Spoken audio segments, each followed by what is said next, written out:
simple form of Cauchy's theorem and Cauchy's integral formula and so on that are needed for this power series expansion, we'll do in the beginning. Now once we get that, we can have a lot of things. We can derive many things, all of which are basic properties of analytic functions. And then the more general form of Cauchy's theorem and so on, other topics, we'll come back to them afterwards, right? After we get some of these basic things. So we'll follow a kind of thread initially, and then we can take other paths, right? We'll just follow a path which takes us to some of the most basic things in complex analysis, and then we can go to take other bylanes. Of course, the topics are all standard, so whatever books that we follow, the approaches may be slightly different from book to book, but the basic material is all the same. So it's fine. I'm not going to follow any particular book or anything. So it should be okay for anyone as far as the subject goes, Alphonse or Conway or whatever. But the things may not be exactly as given in Alphonse or Conway or anything. But the things are the same anyway, right? The basic results are the same. The approaches may be slightly different from book to book and from what I am going to. Maybe before I start, I should probably give a list of some books, right? Maybe that's not a bad idea, I guess. So Alphonse, of course, all of you know.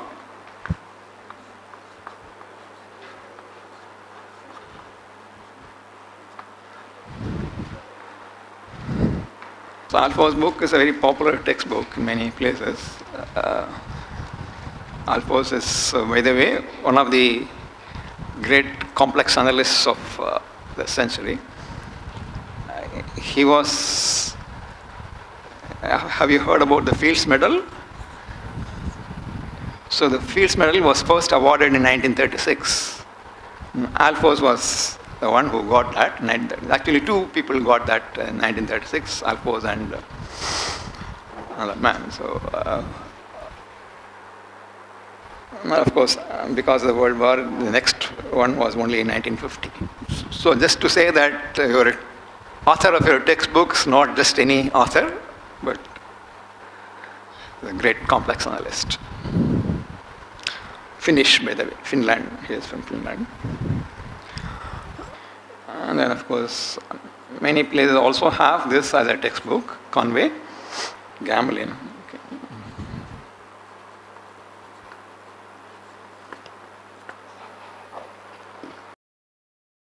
Sarasan.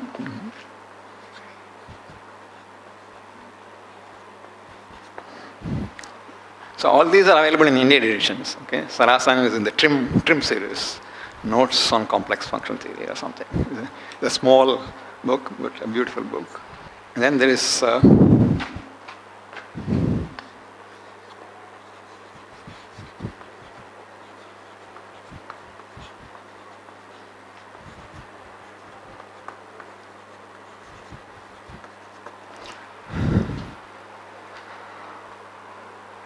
Raghavan Narasimhan's book also is available in Indian edition, slightly more expensive though, but slightly advanced you can say, but nevertheless it's a very nice book. In some way it is geared towards several complex variables, but it discusses only single complex variables, but the basic flavor comes from several complex variables.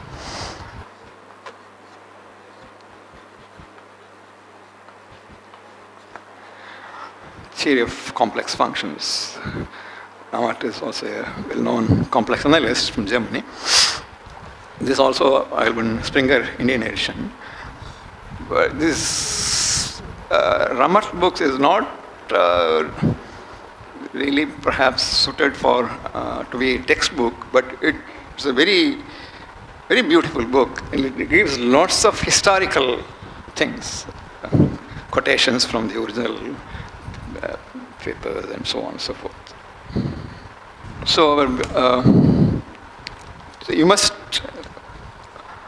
look at some of the other books other than your textbook, right? Of course, first of all, you must look at your textbook, not just your class notes, okay? But other than your textbook, you must just look at some other things, okay? Then only we'll get some, let's say, a broader perspective of the subject. So let's start with a definition of analyticity.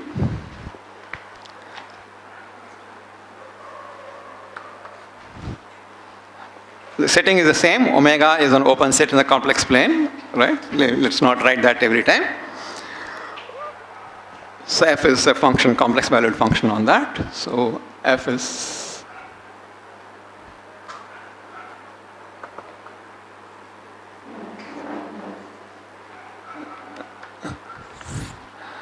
analytic or holomorphic.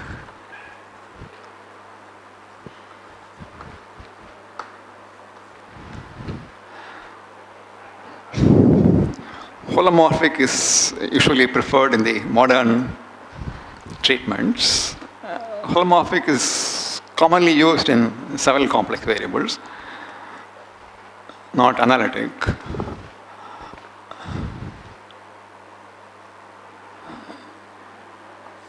If f is differentiable at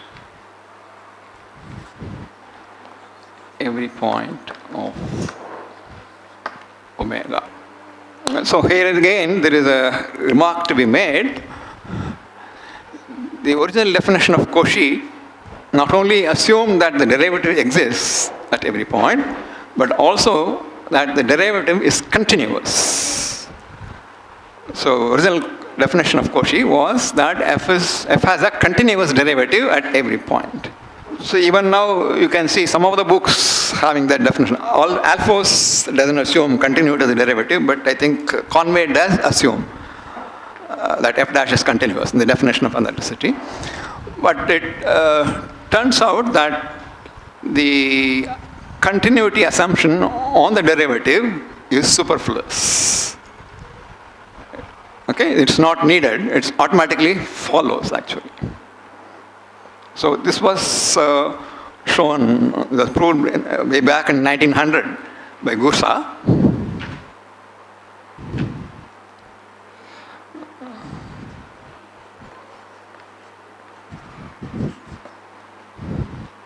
The French analyst. So he showed that assumption of continuity of f prime is not needed, it actually follows as a consequence. So that's why it's sometimes called Gursa's theorem or Cauchy-Gursa's theorem. So in view of what we have said in the morning, it's still morning I suppose, in the earlier lecture. So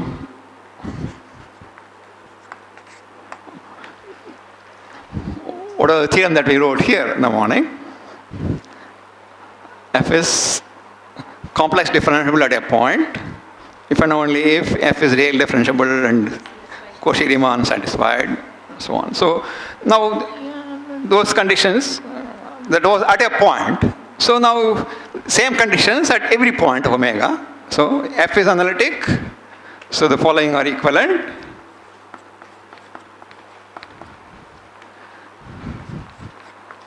F is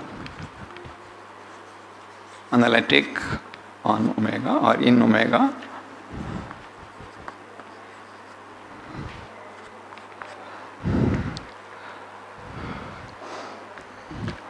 F is real differentiable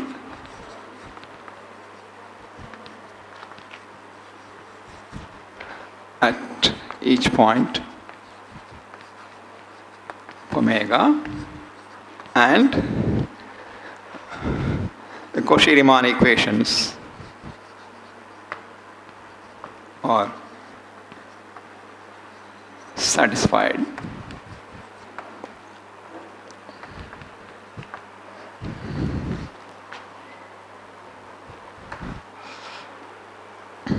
Third condition is that f has continuous first partial derivatives satisfying Cauchy-Riemann equations.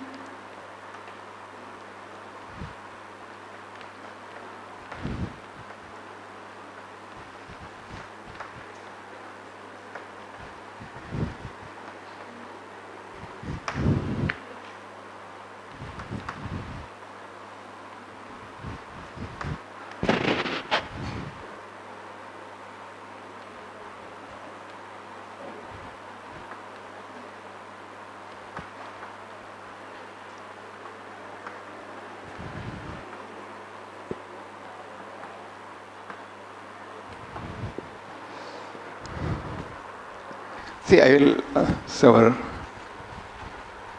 time available is short, so I'll give some of the proofs, I'll not give some of the proofs, I'll sketch some of the proofs and so on, okay? Only then we can, if we start proving everything, we won't end up with anything. Okay, so examples, first of all. Elementary examples.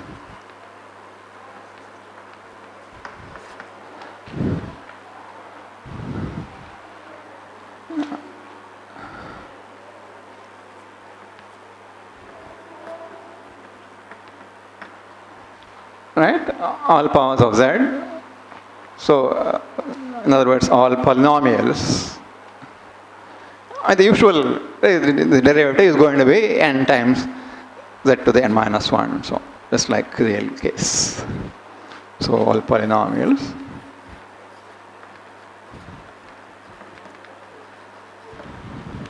So these are all analytic where? Everywhere. Okay?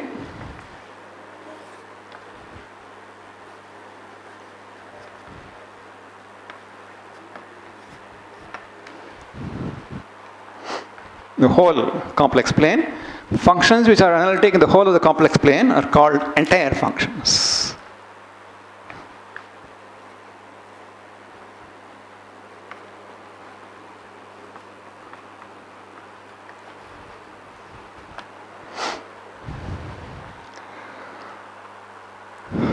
Some of the older books also used the term integral functions. But entire functions was a term used by Weierstrass himself. So 1 over z, for example, where is it differentiable? Except at z equal to 0. Or more generally, 1 over z minus a is differentiable, is analytic on the punctured complex plane. And therefore, rational functions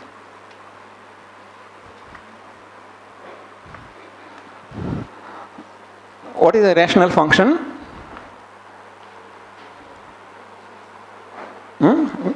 Have you used the term somewhere? A quotient of two polynomials, right?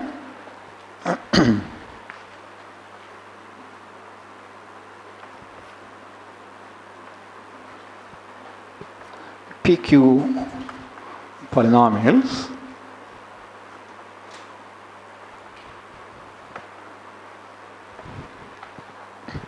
So where is this going to be analytic? Except where the denominator is going to vanish, that means the roots of QZ, right?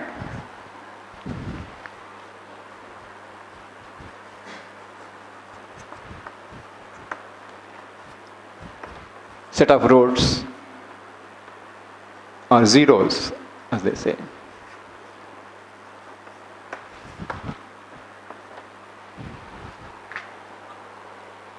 course, these roots are finite in number. So except for finite number of points, plane with a finite number of holes, it's analytic, right? So these are all obvious ones, more or less. But to give more general examples, so let us start by looking at power series. Okay, so that's why the next topic I'm going to discuss is power series. Polynomials are entire functions. Entire functions which are not polynomials, like what? Can you give me another entire function? Of course, we will come to those things anyway. Exponential function, for example, e power z, or the trigonometric function, sin z, cos z, and so on. Okay, we'll define those things now. That's why I'm going to power series now. So such functions, that is entire functions which are not polynomials, are called transcendental functions.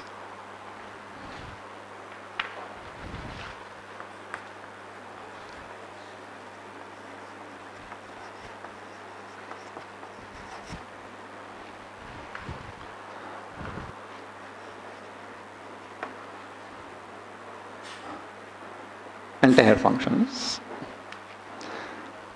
You must have seen transcendental numbers, right? It's like the roots of polynomials. So the exponential function, the trigonometric functions are all examples of transcendental functions. So to look at them, let's look at power series briefly.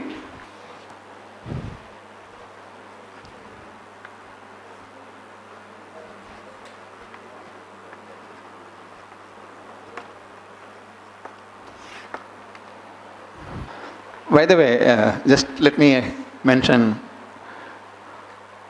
having mentioned rational functions, in particular,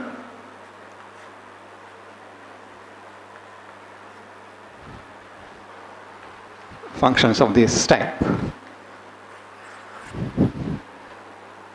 A, B, C, D can be, of course, complex numbers, or real number, doesn't matter. So where is it going to be analytic? Except when the denominator is 0 or z equal to something, minus d by c or something, right? So there's just one point where it's not analytic. So these are some simple kind of functions, but they play important roles in many situations. So these have a name. They are called linear fractional transformations. Linear means functions of the form az plus b. So linear fractional, so both numerator and denominator are linear functions. They are also called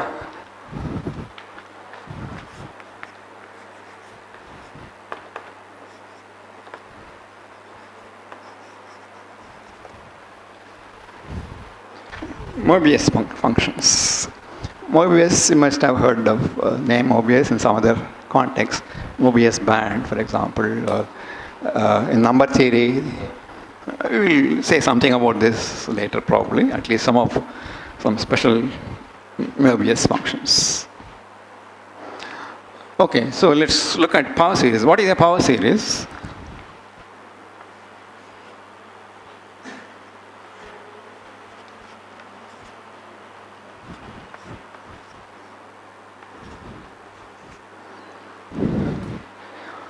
A series of the form n z minus z naught to the power n 0 to infinity is called a power series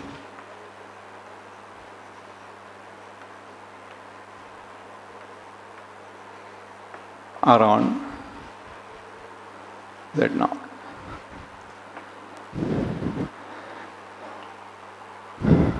Orbit center z naught. Of course, as it is just a formal series, we have to look at when it converges and so on and so forth. Convergence problems have to be addressed. Look at power series around 0. So series of the form, it doesn't make a difference as far as results go. just have to translate. The writing becomes a little simpler. So you don't have to write Z naught every time. So the basic facts about power series.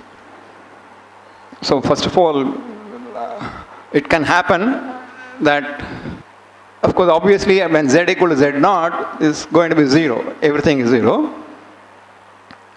Except, of course, the constant. A0 is going to be there.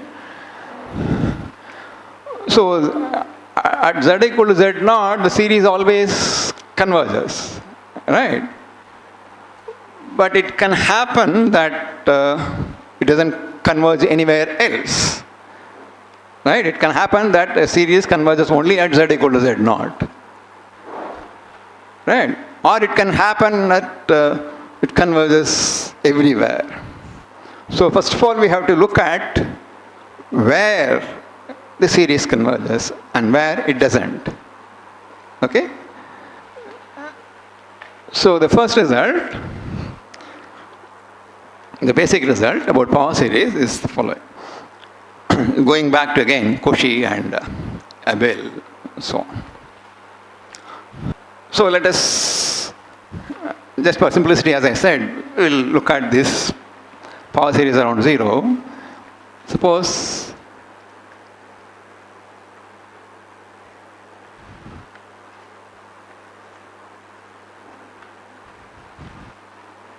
this converges at some Z naught is not equal to 0. Of course, at 0 it always converges. Suppose it converges at some non-zero point. Then what can you say?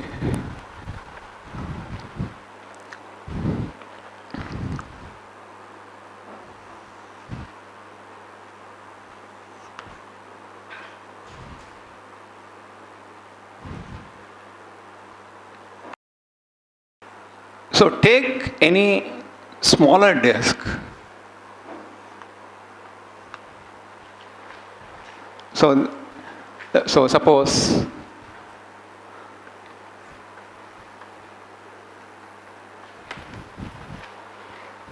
any point on the smaller disk there.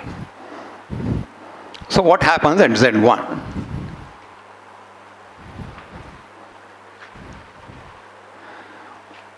So the assumption is that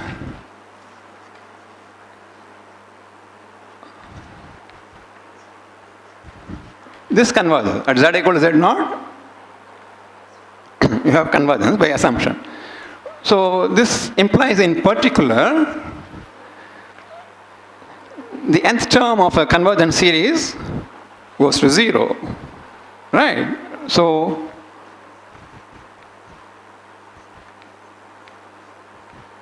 and then goes to infinity. Z naught, yeah. In particular, it is bounded.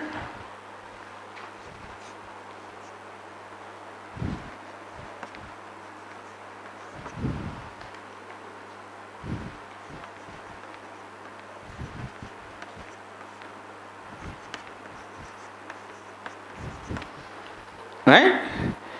Any convergent sequence is bounded.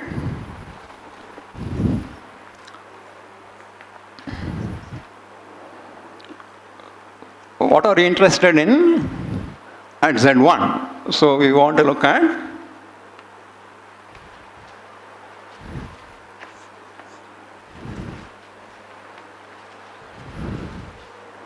so suppose this is R, okay, Z1 is somewhere here. So what is R? No, not this, but let's take what we need is this mod Z1 over mod Z0. So mod Z1 is less than mod Z0. So this is strictly less than 1. Let's say this is R.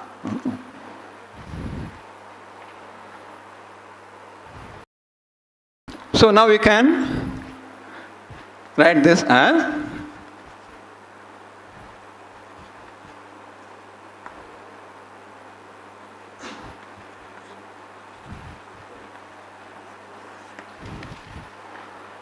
So this is going to be less than or equal to this part less than or equal to m. So this part is r, m, r power n, where r is less than 1. So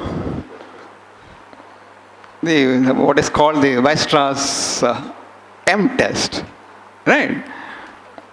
The nth term is dominated by constant times. So r is less than 1, so you know that this is convergent, right? It's a positive real number less than 1, 1 over 1 by 1 minus r, okay? So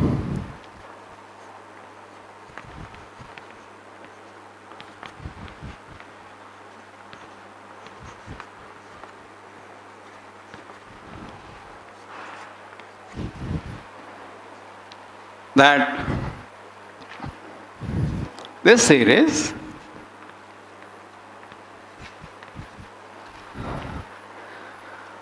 converges absolutely and uniformly on this disk, right?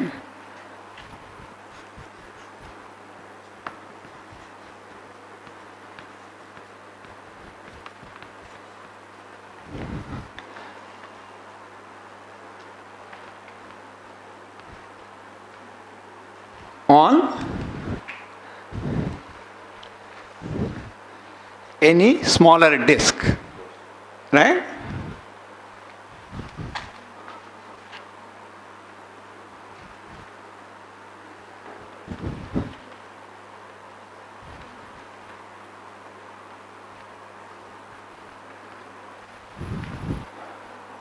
Okay, smaller means smaller than this disk. So let us look at, so define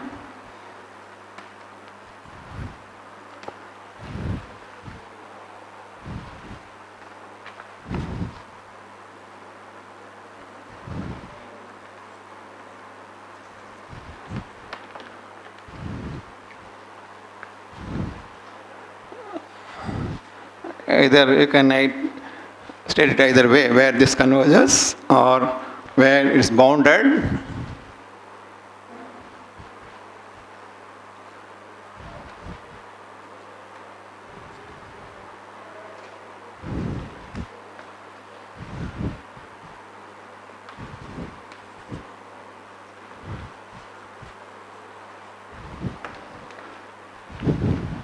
This sequence is bounded, right? That means this less than or equal to constant independent of n.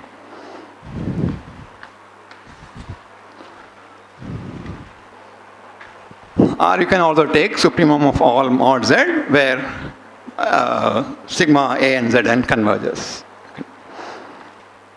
So the result is that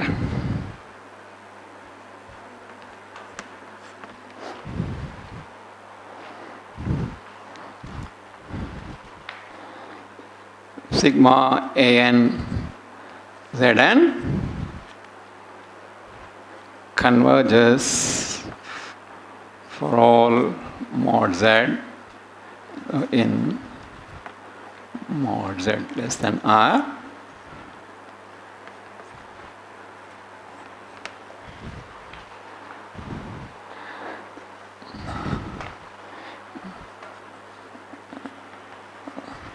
does not converge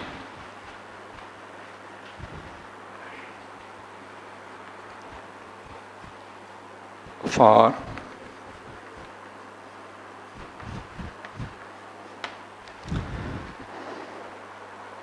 so we have of course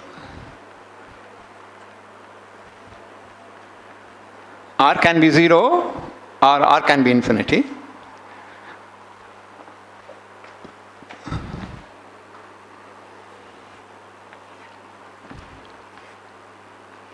Of course, the picture is for the case when r is non-zero and finite. So it converges everywhere inside this circle, does not converge anywhere outside the circle. Okay? But it doesn't say anything about what happens on the circle. It can happen that at some points on the boundary it can converge, at some other point it may not converge. So nothing is said about the boundary behavior. So R is called the radius of convergence of the power series,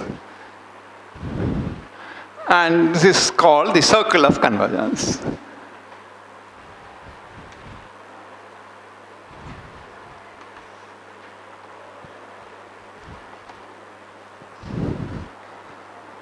So nothing is said about convergence or otherwise for points on the circle of convergence.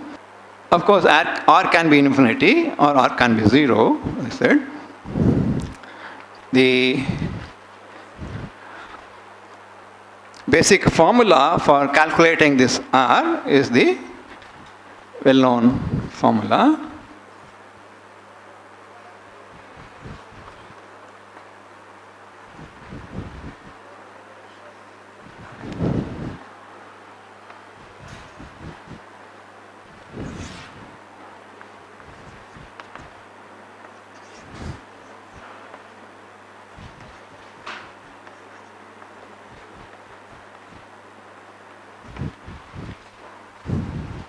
Lim sup of mod a n power 1 by n. So if the lim sup is 0, then the radius of convergence is infinity. If it is infinity, radius of convergence is 0. This formula was given by Cauchy in 1821, but it was again rediscovered by Hadamard in 1892.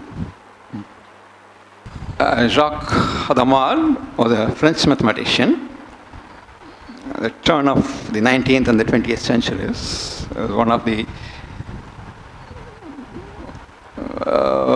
let's say, profoundly influential in the sense of development of mathematics, development of analysis in particular, in that later part of the 19th century and the early part of the 20th century. He was famous for, among other things, of course, I don't know, there is a Hadamard's factorization theorem for entire functions, which I don't know whether you have in your syllabus or not. There is what is called the Hadamard three circles theorem and so on. But one of the most famous results of Hadamard was the proof of the prime number theorem. In 1896, he gave a proof of the prime number theorem. Of course, there was another person who also gave a proof at the same time, Delaval-Poussin called. Anyway, so this formula is useful in computing the radius of convergence of power series. Okay, let's give some quick examples. Not too many, but the basic.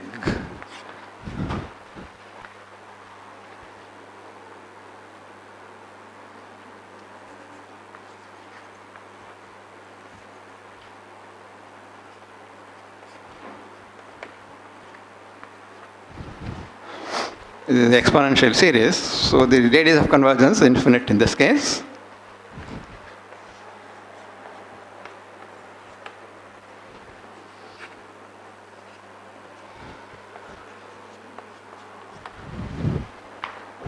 This is geometric series, 1 by 1 minus z. By the way,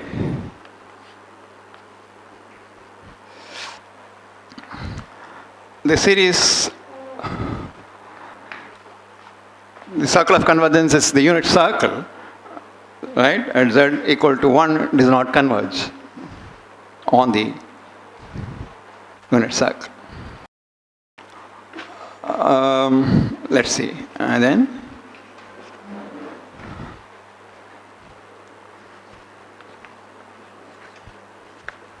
or n power n to z power n if you want.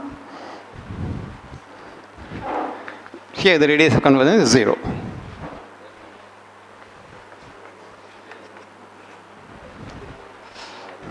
course, this is the first one, of course, is the important exponential function, which we'll come to soon.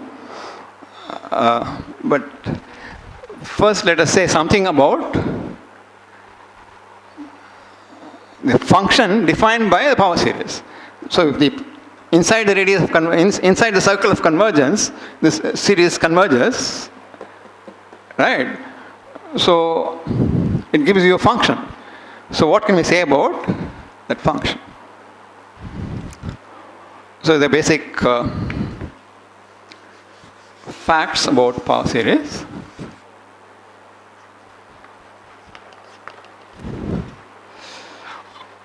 So, before that, let's remark that using the Hadamard formula, okay, so state the theorem after that.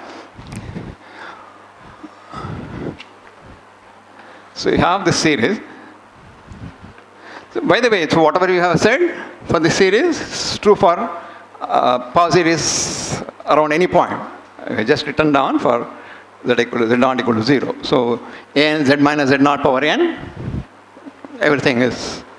You look at the series got by differentiating these terms here. Differentiate every term. N, an, z to the n minus 1. Of course, n equal to 0 also you can write, doesn't matter because it goes off anyway. What about this? If R is the radius of convergence of this series, this also has radius of convergence R, if you use the formula here. Okay? N power 1 by n goes to 1. Right? Limit of n power 1 by n is 1. So you will have, if you put an n there, so that will become 1. So you will get R itself back. I mean, you can repeat this. You can repeat any number, you can differentiate each term any number of times, you still get the same radius of convergence. What is the next one? N into n minus 1, an, that to the n minus 2. Again, radius of convergence is R and so on. So, by differentiating each term, you don't alter the radius of convergence of the power series. Okay, so keep this in mind.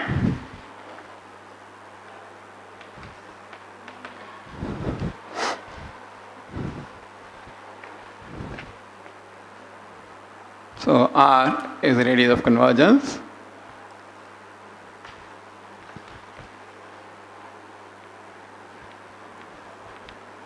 Of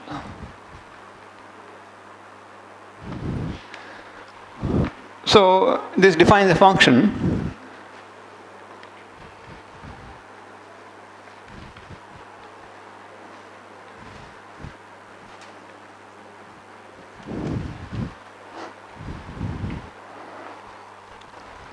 okay, so for mod z less than R, this series converges, so denote the sum by f of z. So this gives you a function f defined on that disk mod z less than R.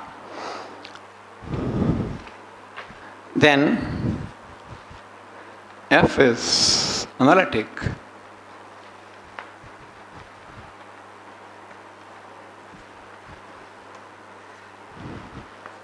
And the derivative is given by term-wise differentiation.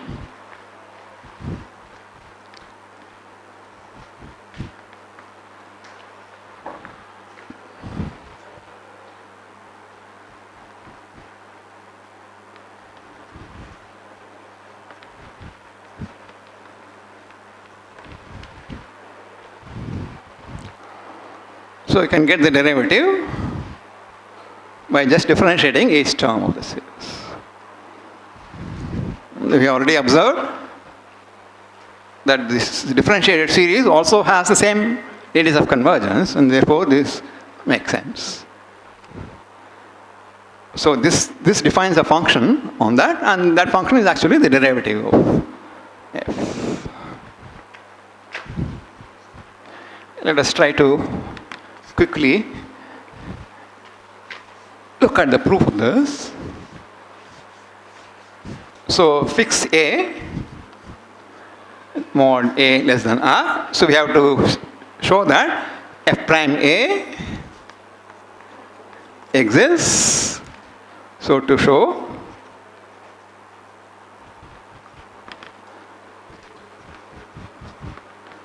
and is equal to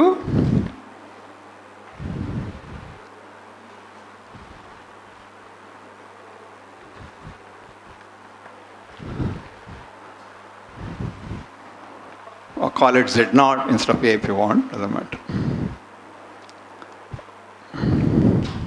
Okay, so the right call that function as G.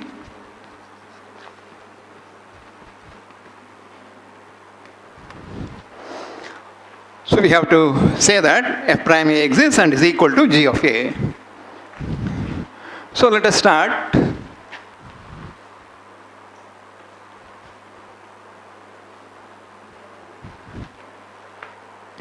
Right, we have to show that this goes to 0. Fz is this, so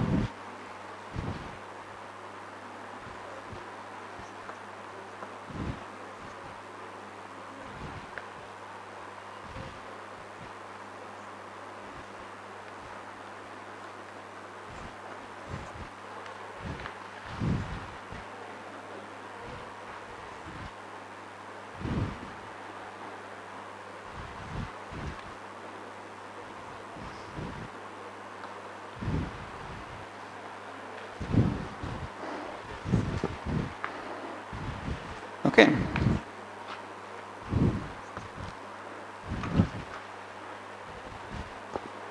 You can factorize this z minus a into something, so we can cancel off that z minus a with this. So you're going to get what? Sigma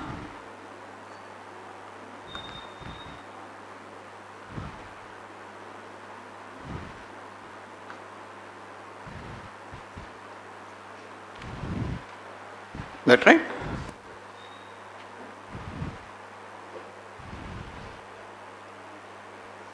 No.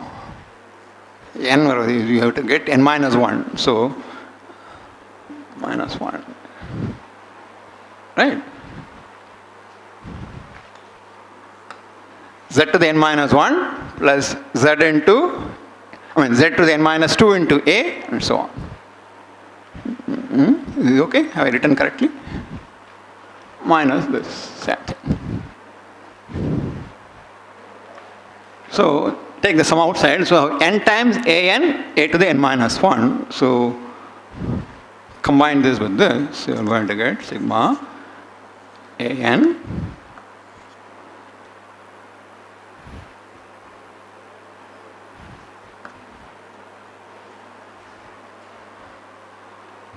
maybe I could have written it the other way,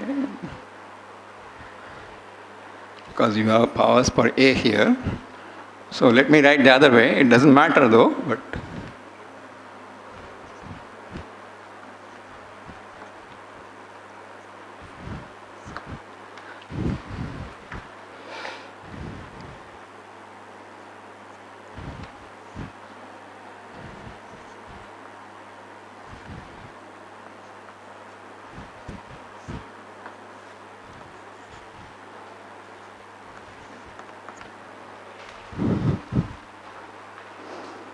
see, I have one an a to the n minus 1.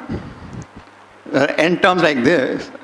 So I have taken 1 for each of these n terms here. In the sum there are n terms.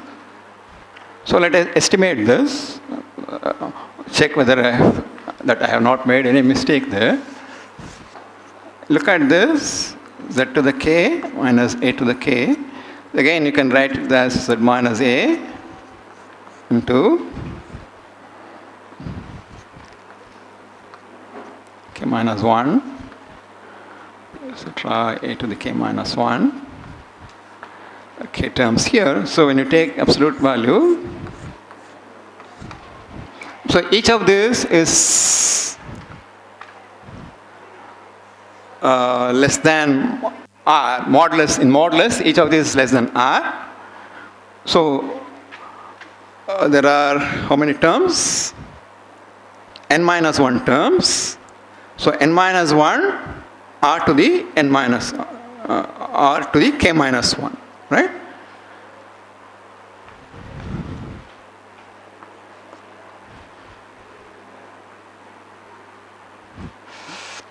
How many terms are here? There are, we will come to this sum. We are looking only at this now. So k terms are there. K, R, k minus 1. Or let's say mod z.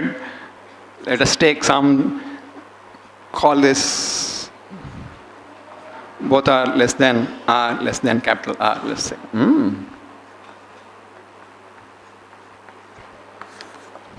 So we are looking at a smaller disk around A. So k times R to the k minus 1 times mod z minus A. So if you plug in here,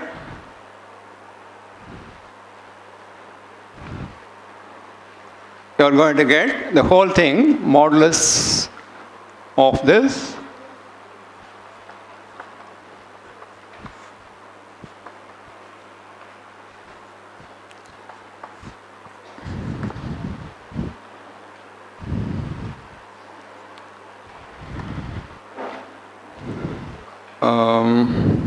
so this is again less than R. So there are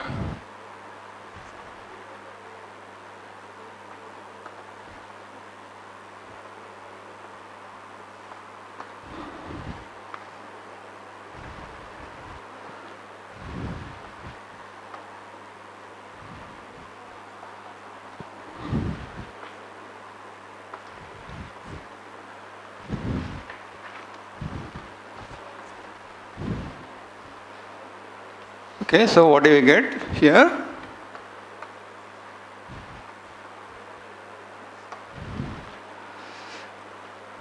K goes off, R to the n minus 2.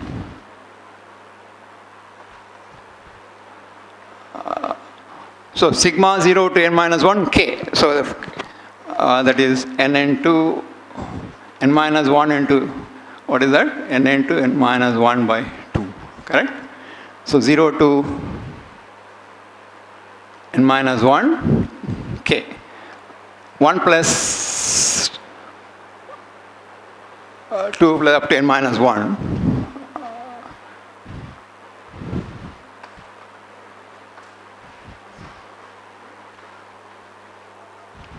This whole thing is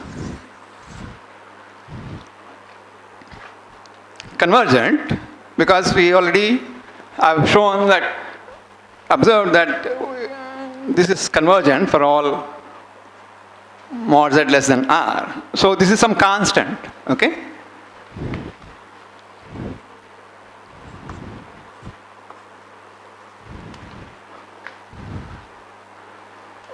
So this is C times mod z minus A. So as z goes to A, it goes to 0, so the left hand side goes to 0.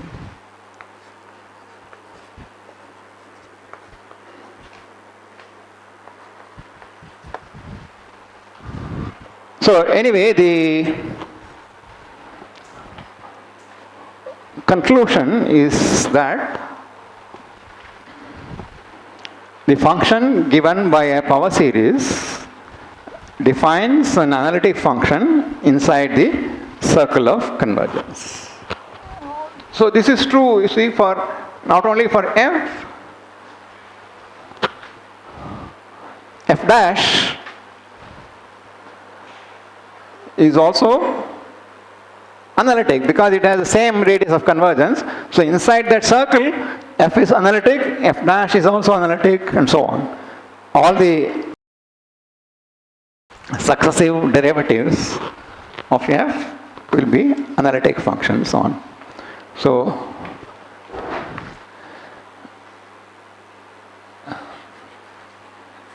f and all its derivatives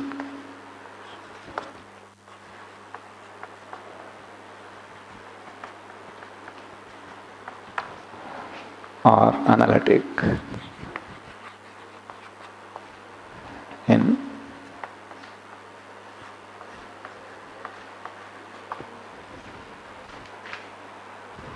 okay, I'll just stop by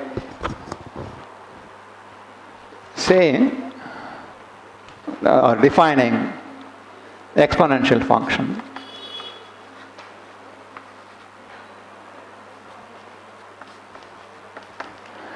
We already observed that the radius of convergence is infinite.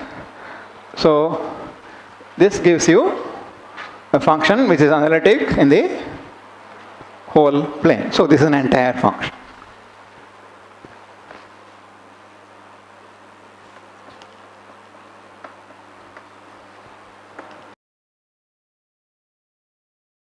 And so are the sine and the cosine functions. How is sine defined?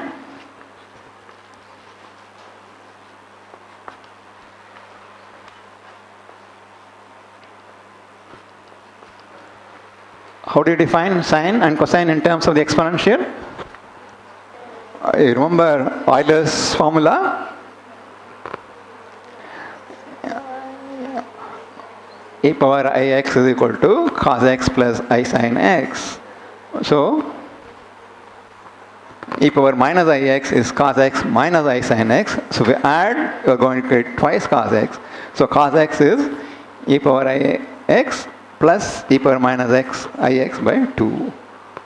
So, you take that as a definition here for complex thing. Okay. And of course, Euler's formula will be consequence of that. With hindsight. So, this by definition is cos is e power iz plus e power minus iz over 2. This is going to be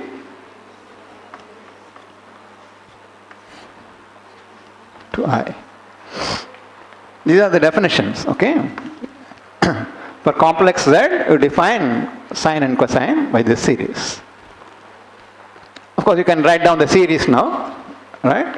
What is the cosine series? Only the even terms will occur. Minus 1 to the n.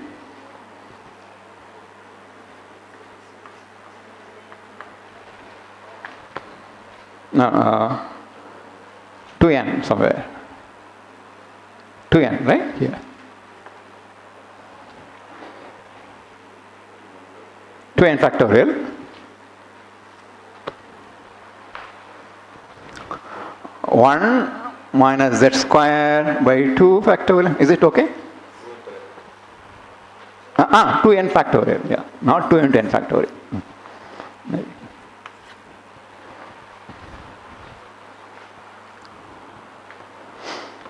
Similarly, the sine function will give you only the odd terms there.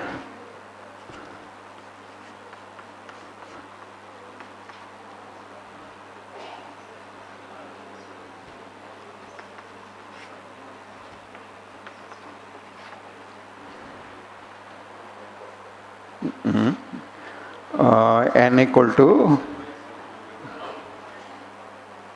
1 to infinity. Is that okay? No. You start with z, right? Yeah, that's okay, right? So this is fine. 1. Yeah.